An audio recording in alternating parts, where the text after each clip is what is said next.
You're listening to an IOE podcast from the UCL Institute of Education. Powered by UCL Minds. Humera, hello, are you there? Hello, yes, I'm here. Sorry, I was just checking we hadn't lost you under a big pile of marking. Rob can officially report marking is all done and I'm looking forward to a short break. It's great we're able to leave the house now for a bit, with mask and sanitizer at the ready, of course. Are you planning on taking a break from working from home? Or should I say, living at work? Well, it's a holiday at home this year.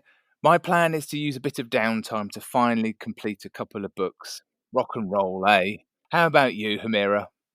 Well, I plan on being away from the screen for a bit, and a little less screen time can only be a good thing. I'm Dr. Humera Iqbal, a lecturer in psychology at the UCL Social Research Institute. And I'm Rob Webster, an associate professor at the Centre for Inclusive Education. Both of us work at UCL Institute of Education.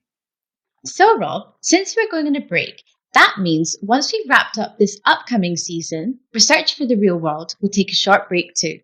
I was reflecting on all of the interesting colleagues we've spoken to over the past few months. Yes, we've had some fantastic chats with some inspiring people, haven't we? I really enjoyed your Season 2 interview with Professor Chris McManus and hearing about the remarkable work he's done over several decades on tracking the careers of medics.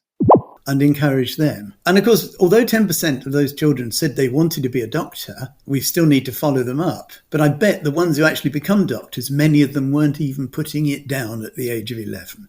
I would never have put down at the age of 11 that I wanted to be a doctor. I was about 12, 13 when I first thought of it. Well, that's because you're not from a South Asian family. Well, that's a very interesting point. Yes, there's a lot of cultural differences here. Oh, yes. Chris's work has been so important and incredibly impactful. I really enjoyed it, Rob, when you spoke to Professor Louise Archer in Season 1 about science capital and encouraging girls and young women into STEM subjects and careers. People say, I am interested in science, but the science I'm learning at school, it has no relevance to my everyday life. And I think we need to bridge that gap more. They need to be able to see the appliedness and the relevance of it in their everyday lives. Like you were saying, these teachers who are using football and cooking to bring it to life. Yeah, and it's also, again, supporting that notion of agency that I was talking about. So some of the teachers we're working with currently are doing some really exciting things to help young people make it not just an academic subject, but to actually make a difference through their science learning. It's been great to meet other colleagues at the IOE and hear about their work. It's been fun, hasn't it? And it doesn't stop there. Season 4 is just around the corner. We've got 5 episodes coming up. Humera, tell us who you'll be talking with. I'll be speaking to Dr. Alice Pettigrew about Holocaust education, as well as Dr. Amelia Roberts about inclusive education and knowledge exchange.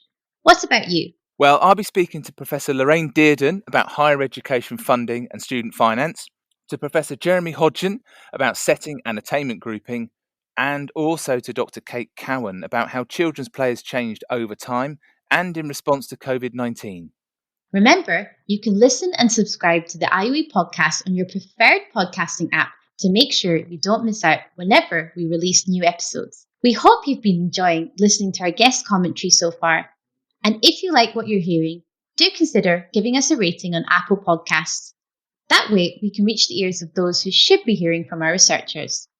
And there's our wildly eclectic playlist on Spotify too. Just search Research for the Real World. Thanks so much for downloading and listening to this IOE podcast from the UCL Institute of Education, University College London.